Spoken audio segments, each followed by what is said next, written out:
Hello everyone, my name is Surya, registered nurse. Today we are here for another session of discussion.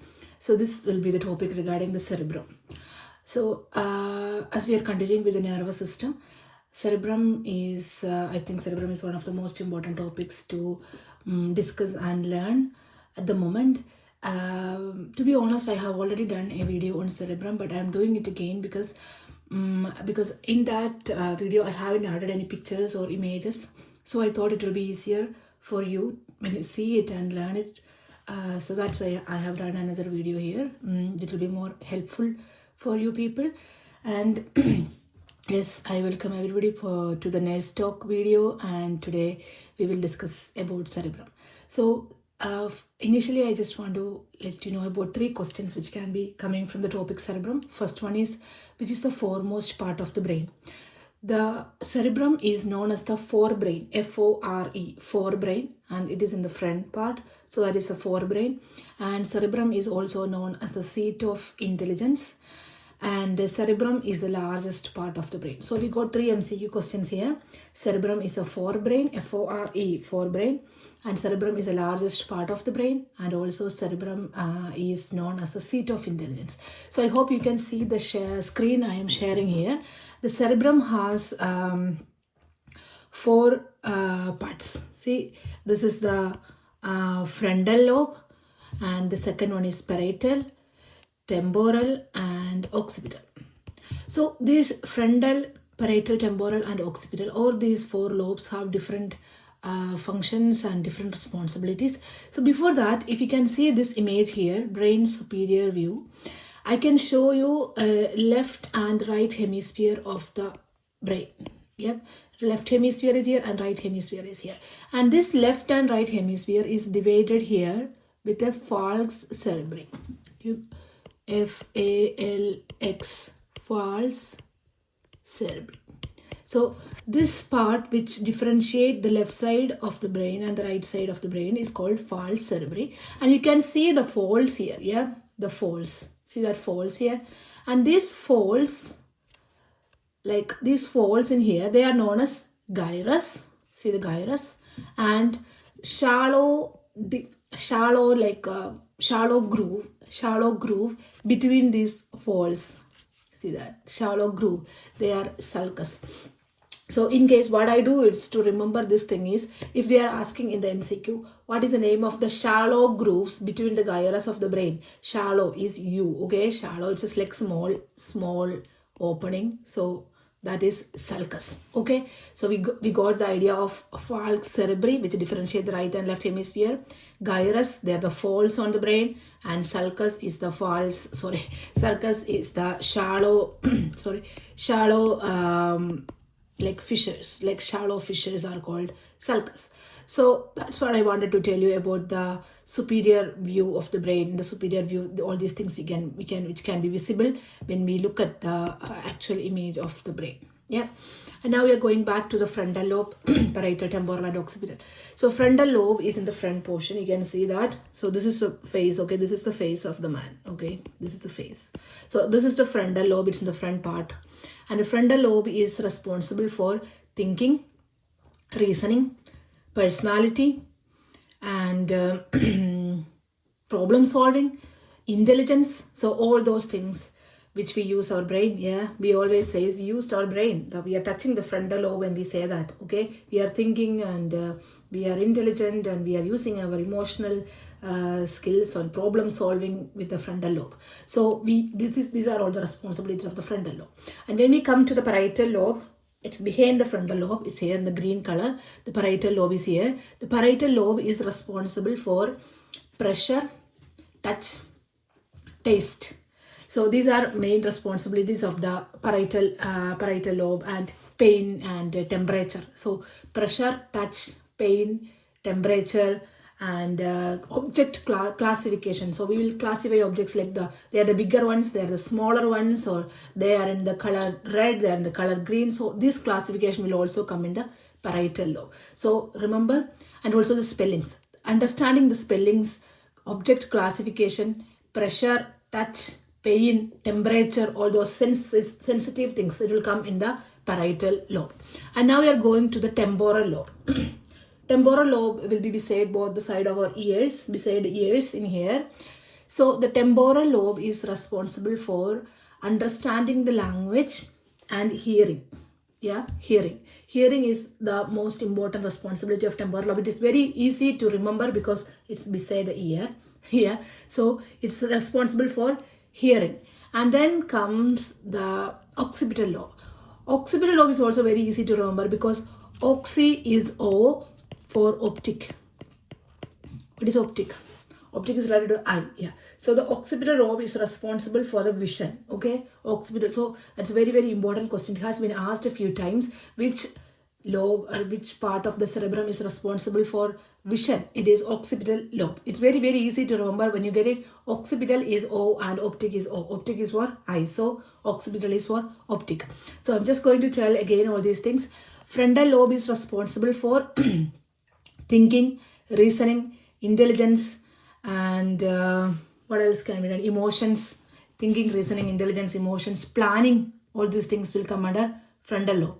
And the parietal lobe is touch, pressure, temperature, taste, and problem solving, not problem solving, object classification, and spelling, spelling things.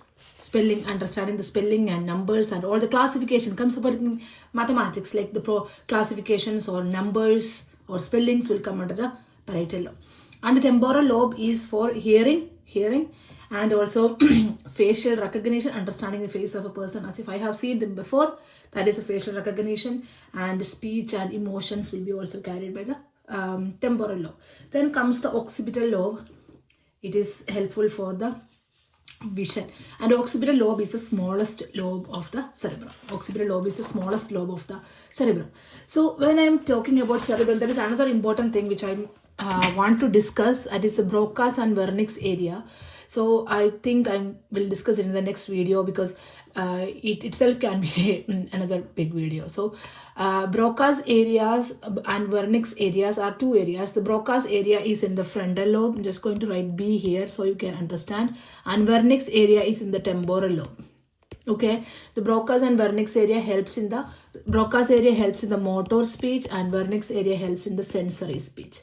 So I am only saying it briefly because I am making another video on Brodmann's area. Brodmann's area is another vast topic in which you can understand each part of the brain. So this brain is differentiated into different 52 small parts, and each parts do different responsibilities, and that will come under Brodmann's area. I'm not making it more confused in this video by saying all the things together.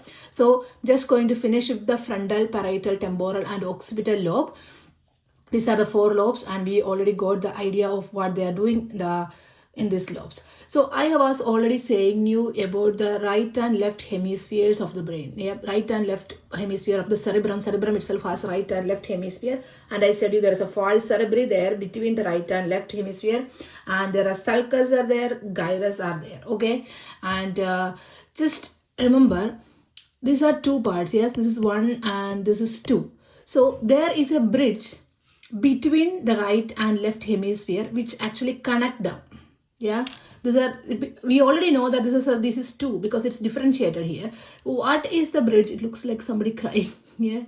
The image looks like some smiley crying. Yeah. No, don't want somebody to cry. So right and left hemisphere is here, and there is a bridge between this right and left hemisphere which actually help to connect both of them, and the name of that bridge is corpus callosum.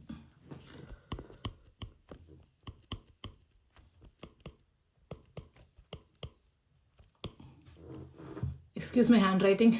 Sorry. So this is the corpus callosum. See that bridge here, it is between the right and left cerebral hemispheres.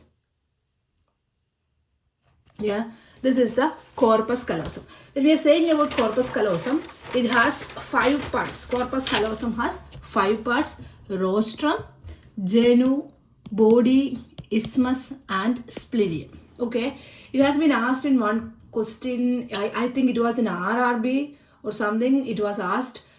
We always study, what do we study? We study corpus callosum is a bridge between right and left hemisphere. Yep. We always study that, and we all know that there is a bridge between right and left cerebral hemisphere, and its name is corpus callosum.